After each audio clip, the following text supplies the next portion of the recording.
तर दीपावली सणाला सुरुवात झाली आहे। बाजारात मातीपासून बनवलेल्या दिव्यांची मागणीही वाढलेली दिसते। मातीच्या दिव्यांच्या खरेदीकडे ग्राहकांचा ओढ आहे आणि याचा आढावा आमचे घेतलाय प्रतिनिधी मनीष रक्षमवार यांनी। दीपावली सणानिमित्त मातीच्या दिव्यांची मोठी मागणी आहे।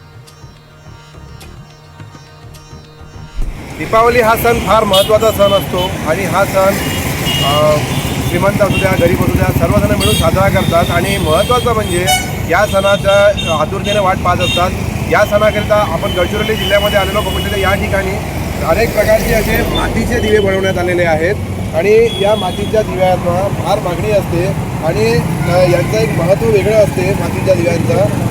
यावर्षी मार्केटमध्ये नवीन दिवेसुद्धा आलेले आहेत, पाण्याचे दिवेसुद्धा आलेले आहेत, तरीसुद्धा ग्राहकांकडून नेहमी याच दिव्यांची मागणी असते आणि या ठिकाणी जे मार्केटमध्ये दुकानं लागलेले आहे या ठिकाणी महत्त्वाचं म्हणजे जे दुकानाचे जे मालक आहेत आपण त्यांच्याकडून जाणून घेऊया नेमकं ते काय सांगणार आहे, कारण की हे 5-6 दिवस जे असतात ते यांच्यासाठी फार महत्त्वाचे असतात। अहोरात्र ते या ठिकाणी मेहनत घेत असतात आणि याच्यासाठी ते दिवस रात्र लागत असतात। आपल्यासोबत काही हे आहेत आपण त्यांच्याकडून जाणून घेऊया। काय सांगाल तुम्ही? व्यवसाय आहे हा आमच्या मम्मी पप्पापासूनच चालू आहे। तेच तयार करत होते आधी, त्याच्यानंतर आम्ही शिक्षण घेतलं आणि मग त्याच्यानंतर आम्ही पण ह्याच व्यवसायाकडे वळलो।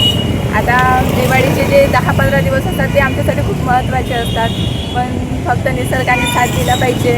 म्हणजे पाऊस वगैरे आला तर आमचं थोडं नुकसान वगैरे होते, त्यासाठी मग मागच्या वर्षीच्या तुलनेत या वर्षी काय लोकांचा रिस्पॉन्स कसा आहे?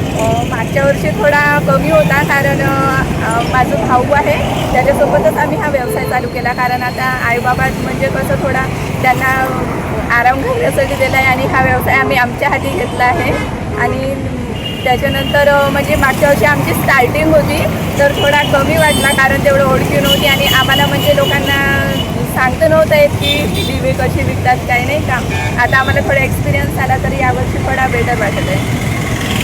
नक्कीच एकंदरीत दीपावली हा सण फार महत्त्वाचा सण आहे आणि गडचिरोलीमध्ये हे जे बहीण भाऊ दोघे जण आहेत यांचा हा दुसरा वर्ष आहे आणि वडिलोपार्जित हा त्यांचा बिझनेस होता, परंतु शाळा कॉलेज करून हा या धंद्यामध्ये येणे म्हणजे एक महत्त्वाची कला आहे।